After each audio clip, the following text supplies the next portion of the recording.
ونستعينه ونستغفره ونعوذ بالله من شرور أنفسنا ومن سيئات أعمالنا من يهده الله فلا مضل له ومن يضلل فلا هادي له أشهد أن لا إله إلا الله وحده لا شريك له وأشهد أن محمدا عبده ورسوله قال الله تعالى في كتابه العزيز يا أيها الناس اتقوا ربكم الذي خلقكم من نفس واحدة وخلق منها زوجها وبث منهما رجالا كثيرا ونساء واتقوا الله الذي تساءلون به والأرحام إن الله كان عليكم رقيبا فإن أصدق الحديث كتاب الله وخير الهدي هدي محمد صلى الله عليه وسلم وشر الأمور محدثاتها فإن كل محدثة بدعة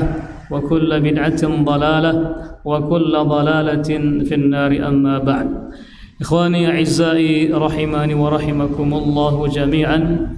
Kembali kita duduk di sini tentunya untuk mempelajari firman Allah Subhanahu wa taala, mendalami tuntunan Nabi kita Muhammad sallallahu alaihi wasallam, karena dengan keduanya lah Nabi sallallahu alaihi wasallam menjaminkan kita untuk selamat di sini di dunia ini dan juga nanti di akhirat kelak, dengan berpegang dengan kitab Allah dan juga sunnah Nabi kita Muhammad sallallahu alaihi wasallam. Kita masih membahas kitab Tazkiyatun Nufus, yaitu tata cara membersihkan, mensucikan jiwa kita ini. Karena jiwa kita ini akan terus ternodai. Ya seperti kita pakai pakaian kita pakai terus, ketika kita tidak membersihkannya maka akan kotor. Tubuh kita tiap harinya kan pasti membersihkannya, mandi minimal 2 kali sehari. Apa tujuannya? Membersihkan fisik kita ini. Namun ingat, dalam fisik kita ini ada juga jiwa kita, ada rohani kita yang juga harus kita bersihkan. Jangan sampai kita hanya fokus kepada fisik kita, kepada raga kita, membersihkan pakaian kita, membersihkan tubuh kita, namun kita tidak fokus kepada membersihkan jiwa atau rohani kita ini yang juga harus kita bersihkan. Nah, di antara yang paling utama, di antara untuk membersihkan jiwa kita itu, yaitu membersihkan hati kita itu. Ingat, Allah Subhanahu wa taala ketika menciptakan manusia, dan Allah menciptakan juga ujian untuk manusia itu. Allah berfirman, "Alladzi khalaqal mauta wal hayata liyabluwakum ayyukum ahsanu amala." Allah menciptakan kematian dan juga kehidupan untuk menguji kalian siapa yang paling baik amalnya. Dan di antara ujian yang ada pada kita dan melekat pada semua kita, walaupun berbeda-beda tapi ada yang melekat. Yang pertama harta, dan yang kedua anak-anak kita. Innama amwalukum wa auladukum fitnah. Sesungguhnya harta kalian dan juga anak kalian adalah fitnah. Kata Al-Imam Al-Qurtubi dalam tafsirnya, fitnah di sini syaghilatun an umuril akhirah. Fitnah di sini adalah ujian, menyibukkan kalian dari urusan akhirat, harta dan juga anak-anak. Kata Imam As-Sa'di dalam tafsirnya, fitnah di sini imtihanun wa ibtilaun, ujian dan juga cobaan. Harta dan juga anak-anak. Bisa dua-duanya, bisa satu di antara dua tersebut. Kalau enggak anak, itu harta. Kenapa tidak yang lainnya? Karena tidak semua orang punya jabatan. Tapi kalau harta dan juga anak, ujian semuanya. Harta misalnya ujian dalam mencarinya, dalam mengumpulkannya, mengolahnya, dan juga mempertahankannya. Ketika orang yang nggak punya harta terus mencari, sudah punya, bagaimana cara mengolahnya, sudah banyak, apa ujiannya? Mempertahankan. nggak mau kurang sedikit pun. Itu harta. Anak-anak juga begitu. Nggak punya anak, sudah menikah lama, nggak punya anak, ujian terus. Sudah punya anak, bagaimana cara mengolahnya, mendidiknya. Sudah banyak anak juga, pusing juga. Nah itu ujian semua. Makanya amwalukum wa auladukum fitnah. Makanya di ayat yang lainnya Allah juga menekankan ya ayyuhalladzina amanu la tulhikum amwalukum wala auladukum an dzikrillah. Wahai orang-orang yang beriman, janganlah engkau jadikan anak-anakmu dan harta-hartamu sebagai apa? Memalingkan kamu, menyibukkan kamu dari urusan berzikir kepada Allah Subhanahu wa taala. Lalai dari ingat Allah Subhanahu wa taala. Ingat nanti di hari kiamat yang bermanfaat itu bukan anak dan juga bukan harta. Yauma la yanfa'u malun wala banun illa man atallaha biqalbin salim. Pada hari itu tidak ada manfaatnya anak-anak dan juga harta benda dan anak-anak kecuali orang yang datang dengan hati yang bersih. Itulah ujian kita pada hari ini, bagaimana cara kita membersihkan hati kita ini. Kenapa? Karena semua yang ada pada kita ini nggak ada nilainya kecuali dengan orang yang membawa hati yang bersih. Makanya tema kita pada malam hari ini tentang niat. Tentang niat. Dan kita sudah baca sebelumnya tentang niat, dan sekarang yang kita bacakan adalah bagaimana pendapatnya para ulama tentang niat ini, tentang penting niat ini. Bagaimana para ulama mengekspresikan niat ini. Bagaimana para ulama mendefinisikan niat itu. Dan juga bagaimana juga para nabi-nabi mereka mempraktikkan niat. Para salafus saleh, para sahabat, bagaimana cara mereka mempraktikkan niat itu. Karena niat ini bukan ungkapan, bukan ucapan, tapi praktek. Tapi prakteknya. Kenapa? Karena banyak orang yang mengatakan ikhlas, di prakteknya tidak ikhlas kepada Allah Subhanahu wa taala. Di antara yang mendefinisikan niat, di antaranya adalah Ya'qub. Siapa Ya'qub itu? Nabiullah alaihissalam, yang punya sebutan sebagai Israil.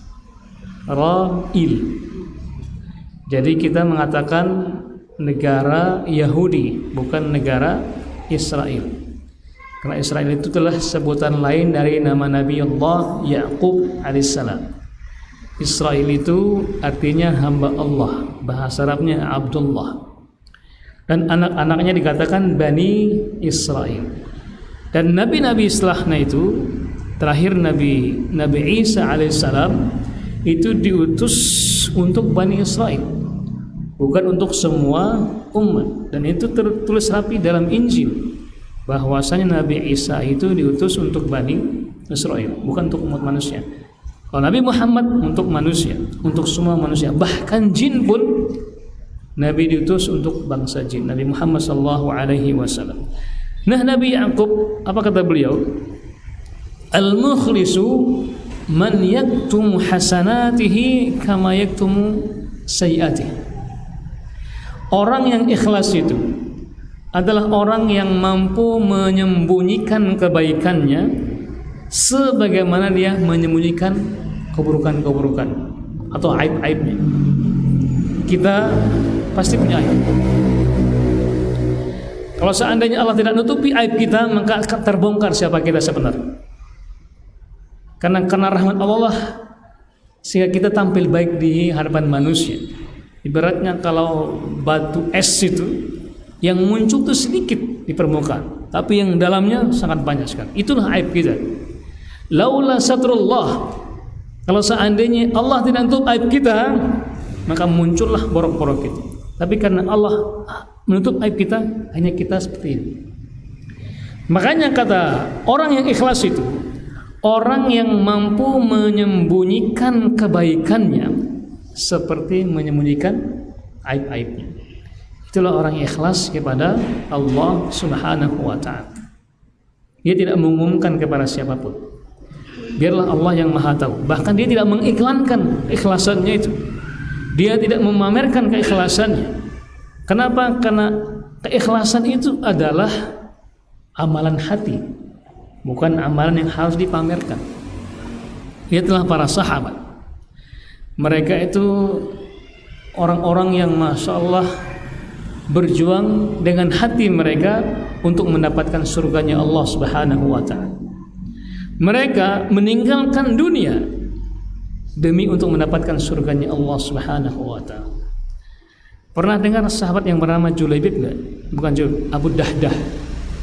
Abu Dahdah pernah dengar enggak? Pernah dengar Abu Dahdah?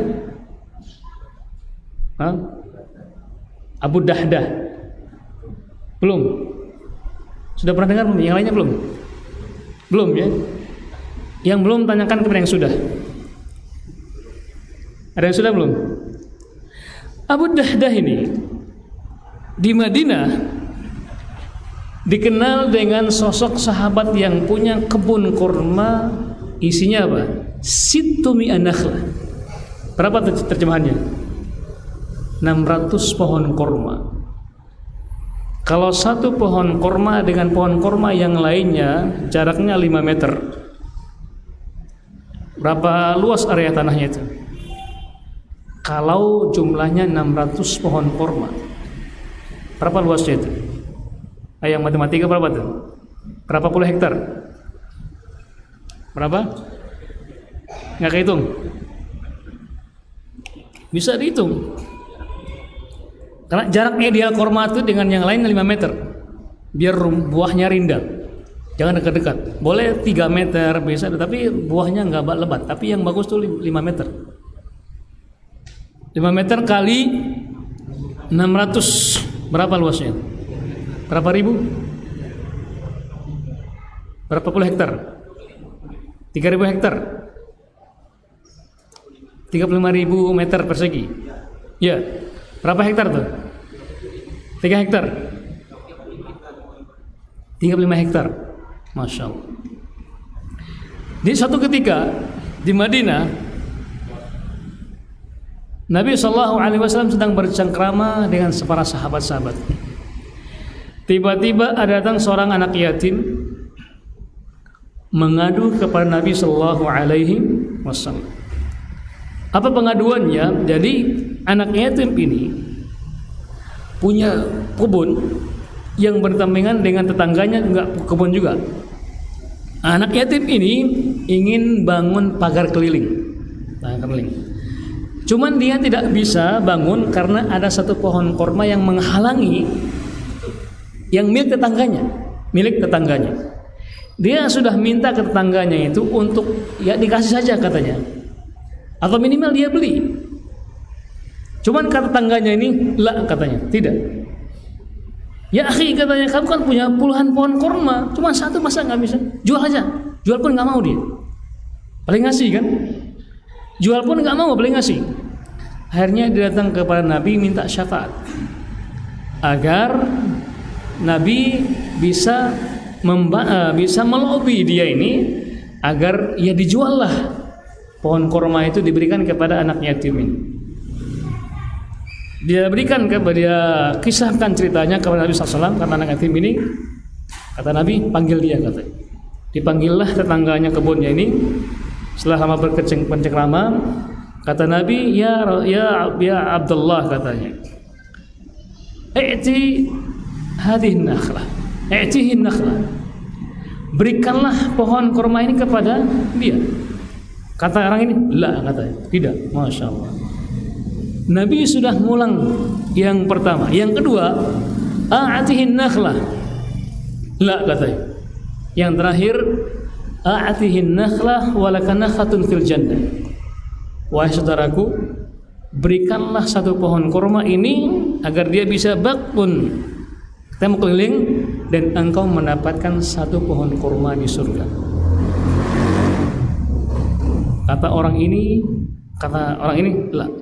Nabi pun diam, tanpa bahasa. Diam. Seketika hening majelis itu. Kenapa? Nabi sudah menyatakan wahyu, berikanlah satu nakhlah, ini satu pohon kurma, dan engkau dapatkan satu pohon kurma di surga. Dia katakan, lah, tidak. Di antara yang mendengar itu sahabat yang bernama Abu Dahdah. Abu Dahdah. Dia pun berpikir sejenak. Dia punya kebun isinya 600 pohon kurma. Bisa nggak ditukar barter dengan satu pohon kurma di surga? Berpikir gitu. Itu hartanya satu dia. Nah, dia nggak punya yang lain. Dia nggak punya harta yang lainnya. Itu aja hartanya dia, Abu Dahda ini. Akhirnya pun dia datang kepada Nabi SAW, ya Rasulullah, katanya, in a'taitu nakhlati atau bustani fiha nakhatun fiha sitan min nakhl jannah ali nakhatun fil jannah.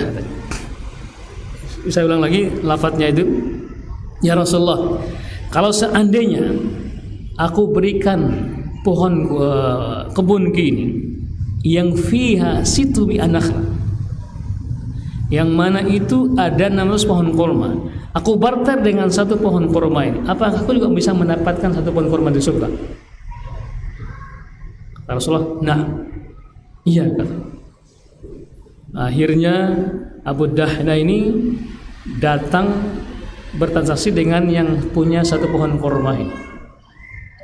Ya Abdullah, kata, namanya sahabatnya tidak disebutkan. Ata'arifu bustani, wahai sahabatku, wahai saudaraku, tahu nggak kebunku, katanya. Kata orang ini, la had yajhalu, nggak ada yang nggak tahu, katanya. Semua orang tahu. Fustanun fihi situ min nakhla, suatu perkebunan yang isinya 600 pohon kurma. Kata Abu Dahda, khudh hadzal bustan wa'ti hadhihi an-nakhlah, ambillah 600 pohon kurma ini dan berikanlah satu pohon kurma ini ke anak yatim ini. Nabi SAW yang dengar transaksi itu, Nabi mengatakan apa? Rabihal bai'u ya Abu Dahda. Nabi mengulang berkali-kali, Rabihal bai'u ya Abu Dahda, telah beruntung jual belimu wahai Abu Dahda. Kemudian Abu Dahda langsung menghadap Nabi, ya Rasulullah, alil an nakhthul fil jannah, ya Rasulullah, apa aku sekarang sudah punya satu pohon kurma di surga? Nah, iya, katanya. Luar biasa. Langsung syukur dan berdoa kepada Allah Subhanahu wa taala. Kemudian langsung bergegas ke tempat kebunnya ini. Abu Dahda mendengar jawaban Nabi, "Na'am, engkau sekarang sudah punya satu pohon kurma di surga." Langsung pergi ke kebunnya, ingin mengambil barang-barang yang masih ada. Setibanya di depan kebunnya itu, Abu Dahda mendengar anaknya dan istrinya sedang bermain di situ. Anak-anaknya sedang bermain. Abu Dahda nggak masuk, berdiri di pintunya, manggil istrinya, ya Ummu Dahda, kata, wahai Ummu Dahda. Istrinya yang di sana kaget, kok tumben Abu Dahda nggak masuk, kok manggil dari luar, ada apa ini? Labbaika ya Abu Dahda, ya, ada apa gerangan, kata istrinya ini. Ukhruji minal bustan, wahai istriku, keluarlah dari kebun ini. Tambah kaget lagi, kenapa saya keluar, kata istrinya. Laqad bi'tuhu, aku sudah menjualnya. Kaget lagi istrinya, itu kebun yang dia punya, harta satunya, kok dia jual? Pikirnya macam-macam, kita makan apa nanti, segala macamnya, kita istrinya. Bi'tahu liman, kata istrinya, kamu jual itu kepada siapa? Laqad bi'tuhu lillah, aku sudah menjualnya kepada Allah. Mendengar kata itu, istri pun bergegas membereskan. Kenapa? Kepada Allah jualnya. Mau apa lagi kan? Setibanya di pintu gerbang pohon kebunnya itu, Abu Dahdah memeriksa mulut anak-anaknya yang masih mengunyah kurma itu. Didapatkan anaknya yang paling kecil sedang mengunyah kurma. Diperiksa, diambil, sekarang bukan milik kita. Diambil buah kurma itu dari mulut anaknya, dikembalikan lagi ke dalam kebunnya itu, sekarang bukan milik kita. Itulah keikhlasan. Itulah orang ikhlas yang menyembunyikan kebaikannya seperti menyembunyikan keburukan-keburukan. Itulah para sahabat Rasulullah SAW. Bayangkan kalau kita karena satu saja kan, ya nggak apa-apa lah satu biji. Tapi ini enggak, karena ini sudah milik Allah. maka kita tidak boleh lagi mengaku-ngakunya. Kenapa? Berjual beli kepada Allah itu luar biasa. Pahalanya apa? Surga. Dengan dunia, dengan manusia hanya keuntungan saja. Tapi kalau kita sudah berhasil membersihkan hati kita ini, maka itulah jual beli yang sesungguhnya dengan hati. Dahulu mungkin pernah dibaca kisahnya Al-Imam Abu Hanifah ketika beliau berdagang juga memakai hati pun, dengan hati yang bersih,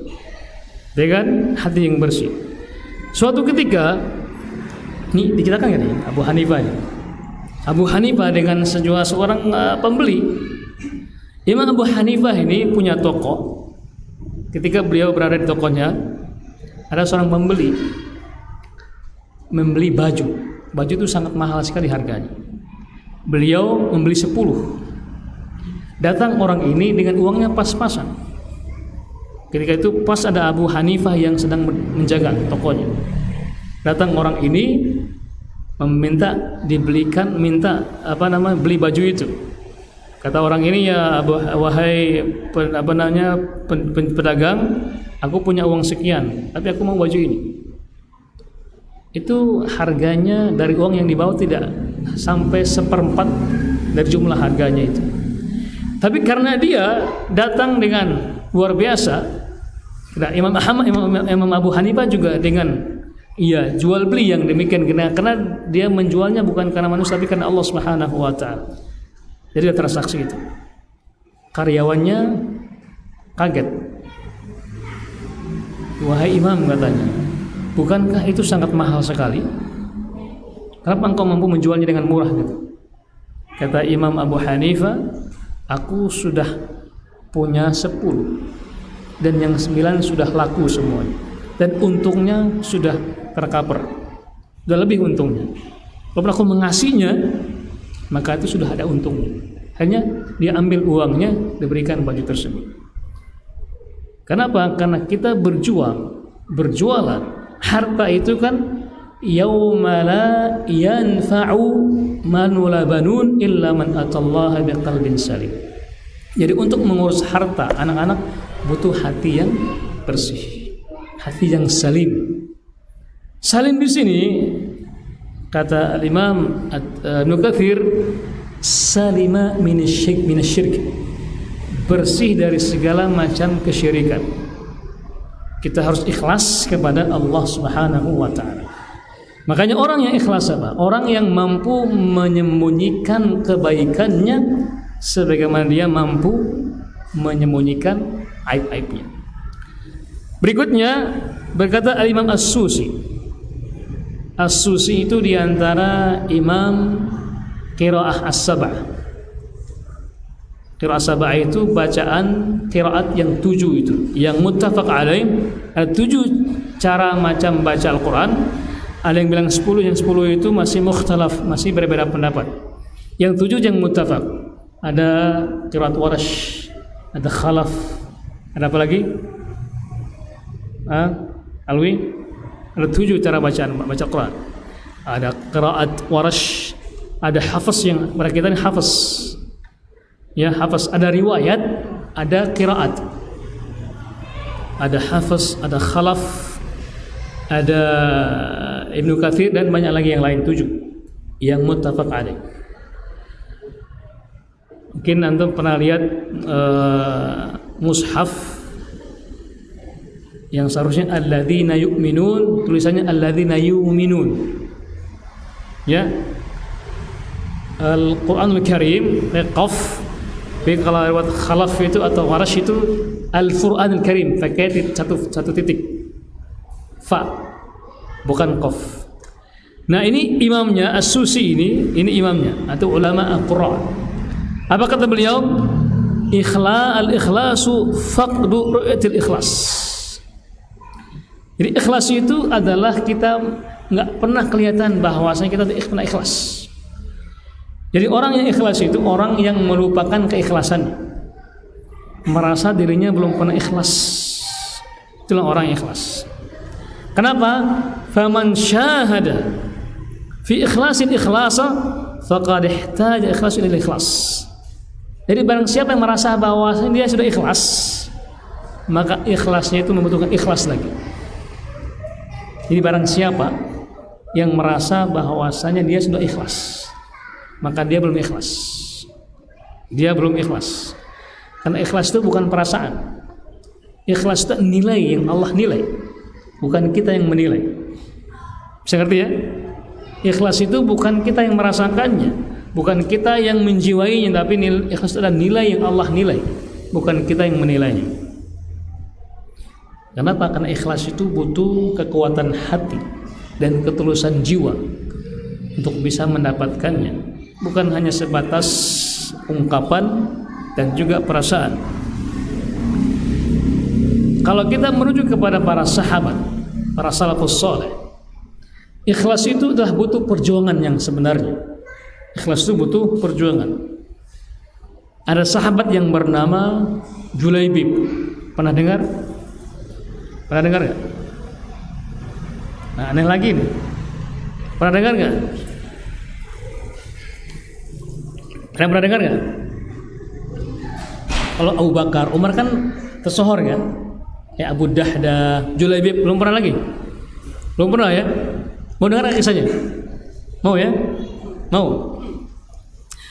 Julaibib ini sahabat yang masih muda. Yang masih muda. Ingin nikah. Nah, ini motivasi buat masih para bujangan nih. Ya, ada colek temannya nih, Masya Allah. Ini motivasi yang masih bujangan. Datang ke Nabi sallallahu alaihi wasallam, "Ya Rasulullah, inni uridu zawaj." Ya Rasulullah, sesungguhnya aku ingin menikah. Tolong carikan aku seorang wanita yang salehah. Jadi itulah para sahabat ketika ingin menikah minta pendapat Nabi sallallahu alaihi wasallam, minta petunjuk dari Nabi sallallahu alaihi wasallam. Ada enggak wanita yang saleh yang cocok untuk dia ini? Akhirnya pun Nabi sallallahu alaihi wasallam perintahkan kepada Julaibib ini untuk mendatangi suatu rumah. Di sana ada seorang putri yang salehah, kata Nabi sallallahu alaihi wasallam. Datanglah Julaibib ini ke rumah seorang putri. Tentunya bertemu dengan orang tuanya, bapaknya. Bertemu dengan bapaknya. Datanglah ke situ, bertemu dengan bapaknya. Kata bapaknya, "Kamu ada apa di sini?" Ya kasarnya gitu. Kata Julaibib, "Sungguhnya Rasulullah memerintahkanku untuk ke sini untuk melamar putrimu." Kata bapaknya, "Kamu bawa apa?" Ya biasa kan, wajar kan, seorang bapak kan nanya kan, "Kamu apa pekerjaannya, kamu apa segala macam." Ya itulah bahasa-bahasanya.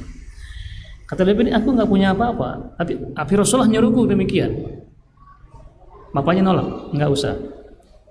Putrinya yang ternyata nguping di balik tirai itu, ya biasa kan gitu, perempuan yang gitu, ingin tahu, kepo bahasa sekarang itu, kepo.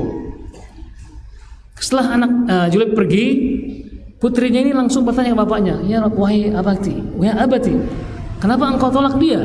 Bukankah Allah yang, bukankah Nabi yang nyuruh dia?" Dia itu gini katanya.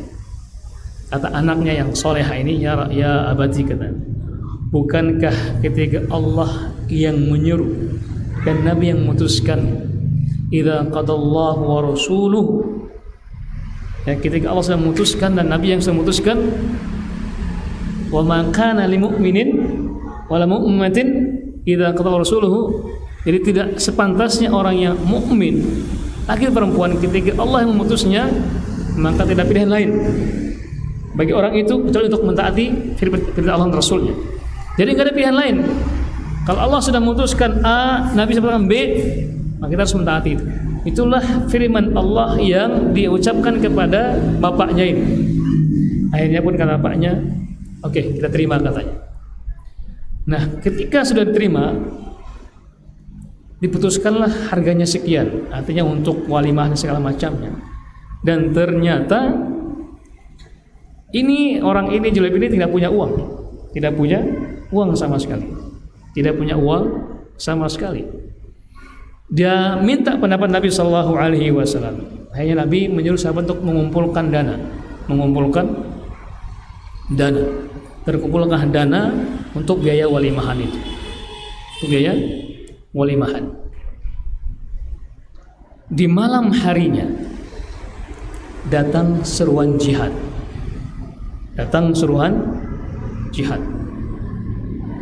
Ya, besok mau menikah. Malamnya seruan jihad. Ayo pilih mana, jihad apa nikah? Makanya butuh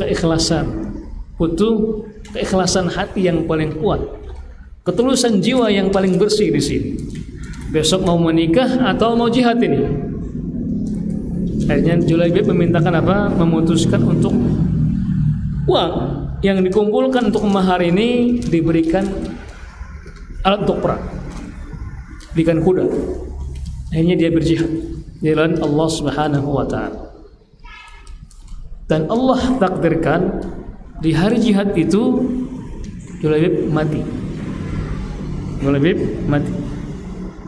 Nah, di antara kebiasaan Nabi sallallahu alaihi wasallam sebelum meninggalkan medan tempur, beliau meriksa sahabat-sahabat beliau yang masih yang terluka diobati, yang sudah meninggal dikuburkan dengan pakaiannya itu. Di antara sahabat yang terluka itulah Julaibib yang masih terluka dan sekarang.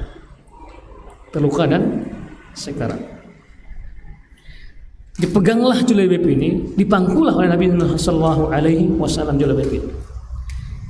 Nabi sallallahu alaihi wasallam ketika memandang Julaibib menangis. Namun ketika memandang ke langit beliau tertawa sambil menutup matanya dengan rasa malu. Tersenyum. Para sahabat yang lainnya itu merasa heran. Kenapa Nabi ketika melihat Julaibib menangis, namun ketika melihat langit tertawa sambil tersenyum dan tutup matanya? Ternyata kata Nabi sallallahu alaihi wasallam, ketika aku menang Julaibib, aku menangis karena berpisah dengan temanku yang sudah meninggal ini. Sekarang sudah meninggal tadi. Namun di saat aku menang sana, ternyata di sana banyak bidadari yang sedang menunggu Julaibib sambil mengangkat pakaiannya katanya. Terlihat betisnya bidadari tersebut menunggu mengambil Julaibib katanya. Nahnu minka wa anta minna. Memanggil Julaibib bidadari itu. Nah, Julaibib katanya, kami dari kamu dari kami katanya. Sambil mengangkat roknya. Makanya Nabi tersenyum dan menutup mata. Itulah balasan orang yang ikhlas karena Allah Subhanahu wa taala, mementingkan agama daripada hanya untuk individu. Itulah bukti keikhlasan kepada Allah Subhanahu wa taala. Masih ada waktu kan? Masih berapa menit lagi? Ya, yang terakhir berkata Al-Imam Ayyub ini diantara ulama ya, Ayyub As-Sikhtiyani, ulama hadis. Beliau mengatakan apa? Apa itu ikhlas? Takhlisun niyat alal umal ashad alaihim min jamil a'mal. Jadi membersihkan niat agar tulus itu lebih utama daripada membersihkan amal itu sendiri. Ya, kita kan punya amalan, kita punya niat. Manakah yang kita bersihkan, amalannya atau niatnya? Kata beliau, membersihkan niat kepada para pekerja itu lebih utama daripada pekerja itu sendiri. Begitu pentingnya niat, sehingga kita harus mendahulukan. Mungkin ketika kita punya staf, punya para pekerja, hal yang paling utama yang kita bersihkan adalah niatnya dulu. Untuk apa dia ke sini? Untuk apa dia bekerja dengan kita? Untuk apa dia datang ke sini? Harus ditanyakan dulu. Bukan tanyakan ya, bersihkan dulu hatinya itu. Kenapa? Kalau orang yang niatnya tulus, maka akan mudah mengerjakan amalan, pekerjaan-pekerjaan. Namun ketika beda, maka akan susah bekerja dengan kita. Kenapa? Karena bekerja itu dari hati ke hati. Kalau dengan yang lainnya, maka kita akan susah mengatur orang lain. Makanya butuh, ibaratnya kalau radio satu frekuensi dengan kita. Kalau kita punya pekerja yang tidak satu frekuensi, maka susah diatur. Kenapa banyak orang susah diatur? Karena beda frekuensi. Beda frekuensi. Nah, begitu juga hati ini kan frekuensi. Dari hati ke hati. Kalau satu hati, maka mudah kita mengaturnya. Mudah kita bermitra dan mudah kita mengerjakan. Termasuk juga amalan ini. Kalau kita melihat amal itu susah, maka tidak akan pernah kita mengerjakannya. Tapi kalau kita melaksanakan dengan hati, maka semuanya akan indah pada waktunya, insyaallah taala. Ini muqaddimah di malam hari ini tentang, artinya masih banyak lagi perkataan para sahabat atau para ulama tentang niat ini. Di antara misalnya As-Suhail pernah ditanya, ayu syai'in asyaddu 'ala nafs? Qala ikhlas id laisa laha fihi nasib. Manakah yang paling susah terhadap jiwa kita ini? Beliau mengatakan itu ikhlas ini. Ikhlas itu susah sekali. Kenapa? Kita sering dengan mudah kita ucapkan ikhlas, tapi pada prakteknya sangat-sangat susah sekali.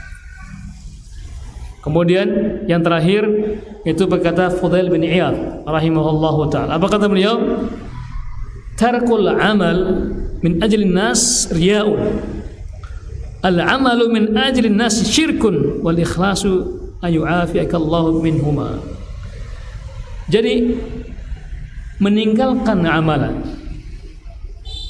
karena manusia itu riya. Bisa ngerti gak maksudnya? Misalnya kita ingin infak sedekah, tapi takut dikatakan riya, hanya kita nggak jadi beramal, itu riya. Meninggalkan amalan takut karena riya, itu riya. Mau sholat tahiyat masjid atau sholat sunnah rawatib, wah takut dikatakan riya, itu riya amalan. Jadi meninggalkan amalan karena takut riya, ya, karena apa? Takut dibilang riya, takut dibilang saya orang soleh, hanya nggak jadi beramal, itu riya. Wal amal min ajli nas syirkun. Dan kita beramal karena manusia itu syirik. Kita beramal karena manusia, ingin dipuji, ingin disebutkan namanya, ingin diagung-agungkan, itu dikatakan syirik. Ini perkataan Fudail bin Iyad rahimahullah ta'ala. Terus apa itu ikhlas? Ikhlas itu tidak lepas dari dua-duanya, enggak riya, enggak syirik. Itulah ikhlas kepada Allah Subhanahu wa ta'ala. Wallahu ta'ala alam. Ini yang bisa kita sampaikan di malam hari ini, mudah-mudahan bermanfaat. Terutama buat kita pribadi dan saya pribadi. Kalau ada hal-hal yang sangat baik atau manfaat itu karena Allah Subhanahu wa taala. Kalau ada buruknya itu dari anak pribadi, anak beristighfar kepada Allah Subhanahu wa taala dan juga mohon ampun kepada Allah dan mohon maaf kepada antum semuanya kalau ada hal-hal yang kurang berkenan atau kata-kata yang tidak berkenan atau ada hal yang salah, itu mungkin karena keterbatasan ilmu saya. Wallahu taala. Dan sebelum kita akhiri, mungkin ada yang perlu disampaikan, ditanyakan, atau mungkin dikoreksi. Silakan. Paham semua ya? Masya Allah. Baik, mana yang duluan nih? Yang duluan. Silakan. Saya mau bertanya dengan satu niat. Benarkah niat yang baik sebelum kita melakukan tidak ada pahala? Dan niat yang buruk sebelum melakukan guru belum dicatat.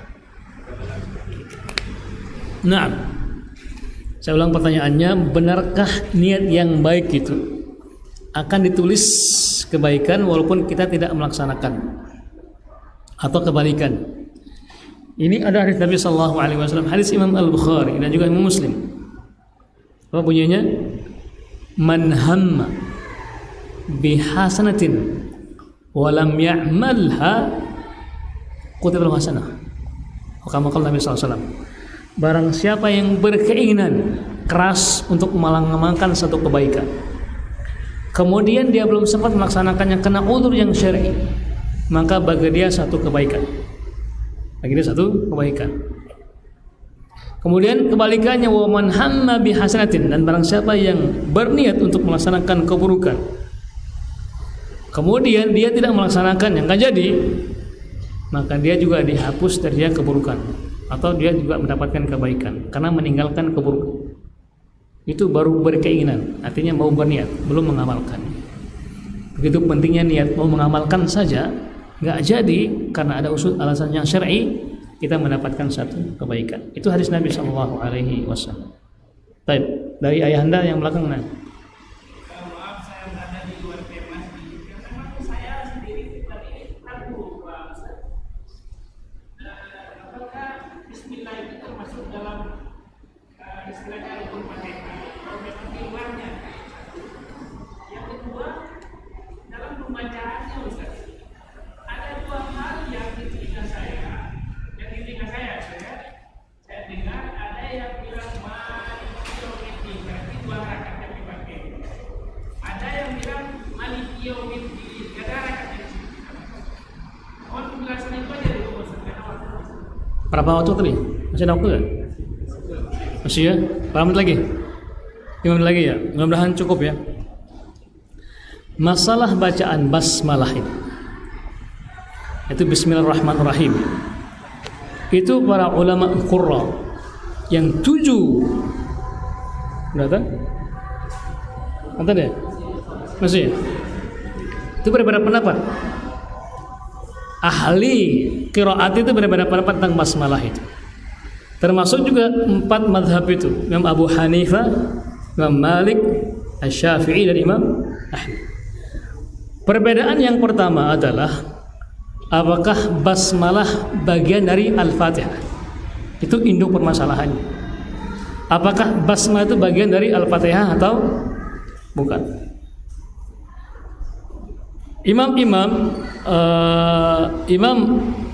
Ahmad mengatakan Al-Fatihah itu bukan bagian dari Bismillah bukan bagian dari Al-Fatihah. Ya. Imam yang lainnya mengatakan, Imam Malik juga mengatakan Bismillah bukan bagian dari Al-Fatihah. Imam Abu Hanifah dan Imam Syafi'i mengatakan Bismillah bagian dari Al-Fatihah. Saya ya. Lanjut dari situlah muncul apakah basmalah dibaca sir ataupun jahar. Dibaca sir ataupun jahar. Saya tiga. Nah, Imam Ahmad karena Bismillah bukan bagian dari Al-Fatihah, maka dibaca sir. Imam Abu Hanifah dan Imam Syafi'i mengatakan karena itu bagian dari Al-Fatihah, maka dibaca jahar. Dibaca jahar. Nah, Imam Malik mengatakan walaupun itu bukan bagian dari Al-Fatihah tapi dibaca jahar. Bisa ngerti ya? Dengan dalil-dalil yang ada. Dengan dalil yang ada. Kemudian Imam Ahmad rahimahullah ta'ala mengatakan bukan bagian dari Al-Fatihah maka tidak dibaca. Habis waktunya. Lanjut. Dibaca jahar. Maka dibaca sir. Tapi ulama sepakat semuanya harus dibaca. Dibaca. Cuman perbedaannya apa? Antara sir ataupun jahar. Itu perbedaannya situ saja. Semuanya dibaca. Imam Abu Hanifah, Imam Malik, Syafi'i dan Ahmad itu dibaca semuanya. Perbedaannya di mana? Apakah dibaca sir atau jahar? Nah, jadi Imam Abu Hanifah, Imam Malik dan Imam Syafi'i dan Imam Muhammad itu yang dibaca sir, yang lainnya dibaca jahar. Bisa ngerti ya? Dan semuanya ulama mengatakan ketika sir ataupun jahar sah Al-Fatihah. Sah Al-Fatihah. Saya paham seperti ya? Dibaca sir ataupun jahar sah salatnya, sah Al-Fatihah. Dan Al-Fatihah itu rukun. Al-Fatihah itu rukun salat. Orang yang kalau nggak baca Al-Fatihah maka batal salatnya. Kenapa? Karena meninggalkan rukun. Permasalahannya di basmalahnya itu. Bacaan basmalahnya. Ya, dibaca atau tidak baca? Dibaca sir ataupun jahar itu sah sholat. Bahkan kata Imam Ahmad, nggak dibaca pun basmalahnya. Ini hati-hati ini. Tapi tetap dianjurkan untuk baca. Ulama semuanya mengatakan harus dibaca, tapi perbedaannya hanya sir ataupun jahar. Sampai sini paham ya? Paham ya perbedaannya? Bisa ngerti ya Anda ya? Baik. Tadi yang kedua apa tadi? Terakhir?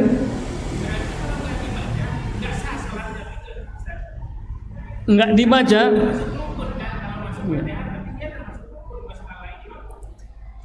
Nggak, semua ulama sepakat harus dibaca sir atau jahar.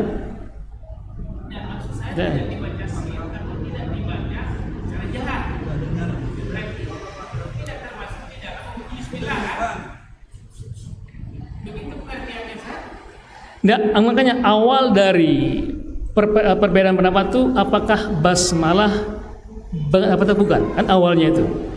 Nah, kalau pendapat Imam Ahmad rahimahullahu taala itu basmalah bukan bagian dari Al-Fatihah, nggak dibaca pun sah sholatnya kalau pendapatnya Imam Ahmad rahimahullahu taala. Tapi Imam Ahmad membolehkan membaca, tapi bacanya sir. Bisa ngerti ya? Ya. Nah, kenapa? Karena berdasarkan dalil yang ada. Imam Ahmad dalilnya apa? Itu dalilnya dari Abu Hurairah radhiyallahu anhu, Imam Muslim rahimahullahu taala. Ketika Abu Hurairah sedang sholat sunnah, Nabi memanggil, "Ya Abu Hurairah." Nabi menyibukkan Abu Hurairah sedang sibuk dengan sholatnya. Sampai sholat baru Nabi menghadap Rasulullah SAW, "Ya Abu Hurairah, kenapa engkau tidak menjawab panggilanku? Bukankah Allah mengatakan ketika Nabi dan Allah dan Rasul memanggil untuk menjawab?" Katanya. Kata Abu Hurairah, "Aku sedang sholat." Kemudian kata Abu Hurairah, "Ada apa gerangan?" katanya. "Kenapa kau manggil ya Rasulullah?" "Inni su'allimuka Ummul Quran." Sungguh aku akan mengajarkan kepada kau Ummul Quran, Ummul Kitab. Kemudian Nabi mengatakan mulai dengan Alhamdulillahirabbil alamin, tidak dari bacaan basmalah. Nah, dari sini Al-Imam Ahmad berkesimpulan bahwasanya Al-Fatihah itu dimulai dari kapan? Dari Alhamdulillahirabbil alamin. Makanya di dalam Mushaf Madinah itu kalau antum buka itu bacaan Al-Fatihahnya ada satu ayat ya, itu satu ayat ya di Mushaf Madinah. Kalau antum baca Mushaf Madinah itu seperti ini. Nah, ini kan ada bismillah satu ya, ya nggak kelihatan ya. Tapi kalau antum buka mushaf di benua Afrika, itu bismillahnya tidak ada nomornya, langsung alhamdulillah nomor 1. Kenapa? Karena mereka memakai riwayat Khalaf dan Warash. Di India juga sampai sama. Bismillah itu tidak tidak masuk satu atau ayat yang pertama. Justru alhamdulillahnya di ayat yang pertama. Ya. Jadi itulah perbedaan pendapat, kita harus menyikapinya dengan apa? Dengan tidak menyalahkan satu dengan yang lain. Para ulama beda-beda pendapat, tadi tidak menyalahkan satu dengan yang lainnya. Kenapa? Masih dalam hal furu', masih dalam hal-hal yang sifatnya cabang, bukan akidah. Bukan akidah.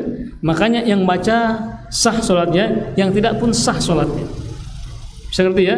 Karena itu masih dalam koridor masalah furu', masalah yang sifatnya cabang, bukan akidah.